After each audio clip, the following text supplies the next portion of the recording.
Então, olha só, e aí cada pessoa, assim, a gente vai vendo que você tem várias habilidades criativas, provavelmente, e assim todas as pessoas, certo? Então, é um âmbito, são áreas onde você tem facilidade de arrumar soluções, que para você o pensamento ali, ele flui sobre aquilo. Mas, como a gente não consegue ser criativo em tudo, não é em tudo, primeiro, para a gente conseguir entender isso que eu quero falar hoje, a gente precisa. Vamos desmistificar isso daí. Por que acontece?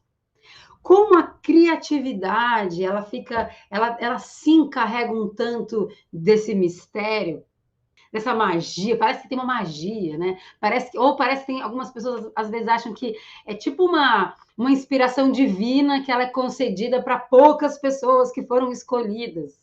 Mas, gente, isso aqui, essa parte aqui, eu quero deixar já um destaque, assim, que isso aqui são crenças e que elas não ajudam muito no que a gente precisa raciocinar aqui, tá bom?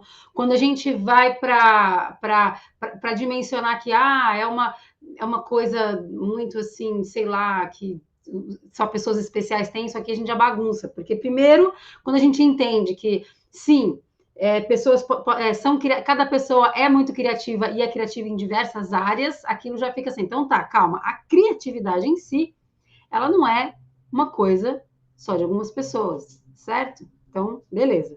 Então a gente vai entender aqui que criatividade, ela é uma capacidade disponível para os seres humanos, certo? Não é endereçado só para alguns ou algumas. Vamos fazer uma analogia aqui. Por exemplo, né, então a gente está falando de criatividade. Para a gente desmistificar bastante a criatividade, o que a gente tem que entender? Por exemplo, que antigamente, muito antigamente, em tempos imemoriais, que eu não estava lá e ninguém aqui estava também, mas a gente sabe disso por causa da nossa história, que a gente tinha uma coisa assim, imagina que você estava lá na época das cavernas, e você não tinha domínio nenhum do fogo, e de repente cai um raio lá, sei lá, e aí pegava fogo.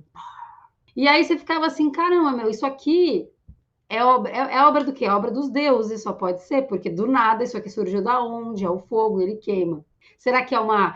Pode ser. Será que é uma ira divina? É um castigo? Uma punição? Ou será que é uma bênção? Aí, quando a gente não entende muito bem isso, né? Como que será que domina isso? Dá para dominar isso? Será que não? Então, o que acontece? Quando fica muito nesse universo do que a gente não compreende, ele tende a dar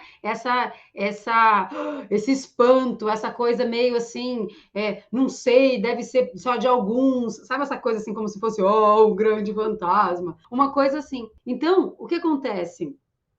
E que eu quero deixar claro, vou deixar uma coisa clara aqui, para a gente poder esclarecer, que é assim, ó, tá. Então a gente entender que quando a gente não compreende, dá essa sensação meio assombro, né? De que é de alguns, então talvez eu não tenha, e será que eu tenho? Mas e será que tá? A gente dá essa sensação assim de medo até, né?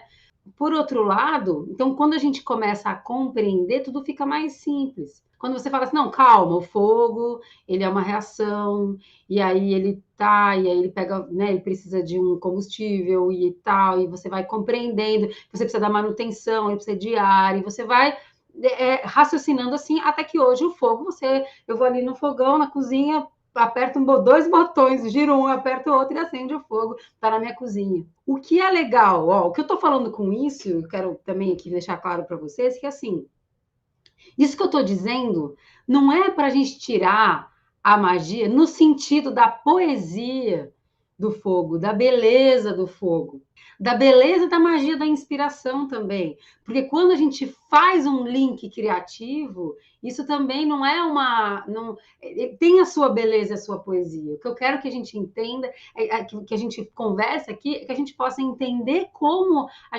o que acontece que trava, que a gente parece que a gente perde o acesso, né, a essas conexões, e como, inclusive, para a gente poder saber como destravar na hora que isso acontece.